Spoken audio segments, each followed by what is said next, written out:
Hey everyone, welcome to my video, and in this Zwift racing video I'm going to be talking about a mix of different things. It's mainly going to be centered around cheating, but I'm also going to be going over an analysis of this race that I did do. The reason why I chose to talk about cheating is because there was a rider in this race who was, I'd definitely say, sandbagging, but cheating is of the question, and there are a few things that make me think that he's cheating, and I'm going to be talking about that during this video, and I'm going to be talking about a wide variety of different things around cheating, including some recent instances that have happened on Zwift. Almost all experienced Zwifters or racers know that cheating is a problem on Zwift, and it is something that does happen every day in tons of different races throughout the day. It is something that currently is often not prevented for a few different reasons, and people always find ways to get past the things that Zwift has set up in order to stop people from cheating.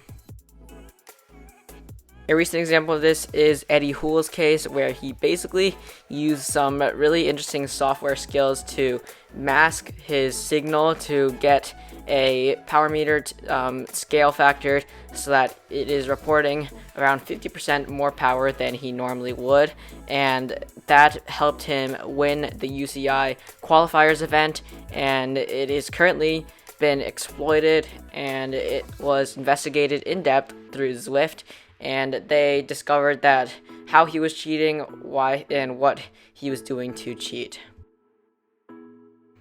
Now, there are kind of two different ways that people define cheating, and one of them is sandbagging, where you join a category lower than the one you should be in, and the second one is cheating using a different type of power, changing your weight, and things around that.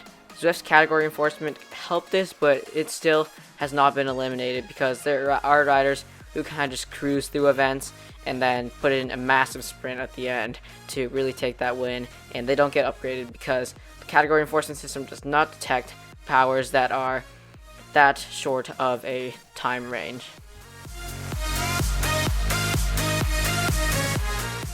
So for a bit of background information, this is stage 4 of Race McCurry, or stage 5 actually, and it is Race McCurry Race 5A. So this is 2 back-to-back races, and one rider that I want to point out here is Andy Yu, and he's actually verified by Zwift as a UCI pro cyclist, but I did tons of research trying to find out who this guy was and whether he was legit or not, and I found literally nothing.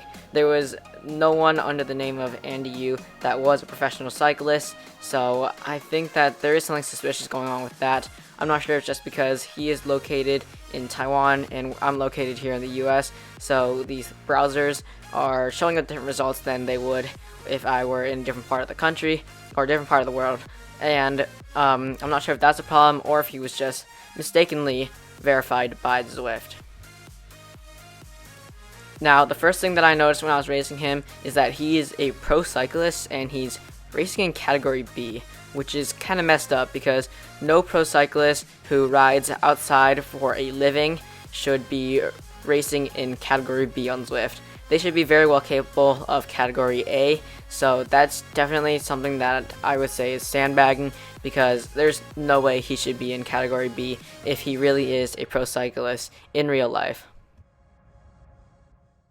Another thing that I noticed was that he is not really on Zwift power. He doesn't wear a heart rate monitor during his races, so he's been disqualified from every single race he's done, and that leaves him continually in category B because he just keeps getting disqualified, so none of his performances can be verified and shown as true performances. And here's a screenshot of what the results look like. I actually ended up winning the race because he was disqualified, but here's a look at what his results look like in the past 90 days.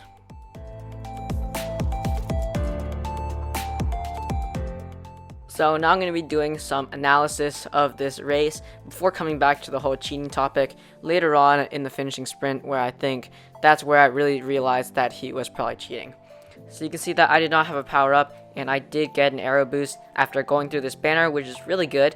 because the day before I did this exact same race and I had an aero boost, so I kind of knew where to start my sprint, when to start my sprint, and when to turn my power up on. So that really helped me in the finishing sprint. You're going to see that really all play out really nicely in the finishing stretch. I do get a bit separated here, and I really should have been closer up towards the middle of the group, not off the back like you see me right now. And just really staying close to the front of the group is going to be important in this race finish, and that's something that I did make a mistake on. So if I were to do this again, that's definitely something that I would be watching out for and trying to correct. So we're going to make a left turn here and then make another small right turn, and that's going to take us really into that finishing stretch when everything is going to light up. You see some riders starting to use their aero boost, but I know that it's not time yet because there's still half a mile left in the race, so I really need to be holding on to that aero boost, not using it. I do get a bit separated, but I do catch back on after a small surge, and I am back towards the back of the group, but still in a decent position for the finishing sprint. The speeds are starting to pick up, and this is when I really just start to ramp up the power, and then right here is when I really start actually sprinting, because I know that I am a bit too far back and I need to be catching up towards the front a bit. And right now I just turn on my aero boost, put my head down, and start my sprint. And we're going to take a look at this more in depth in terms of looking at the watts per kilo of the other riders. But right now I'm just going to focus on my performance. I was right here, right behind Z Borov from Bicycle Attorney, and I was just right next to him head to head, just like how I was before, and Andy Yu just comes flying right past, and he just goes right in for the win. I ended up coming second, but first on Zwift Power, so I was pretty happy with that, but at the same time, annoyed that this rider beat me, who was actually a pro cyclist.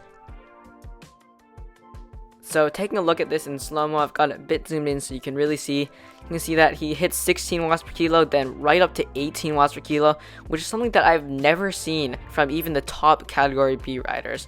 And this is really suspicious, especially because he is a pro cyclist. Most pro cyclists can probably hit that power, but he's in category B, which just further explains that he is sandbagging, and he really should not be in this category.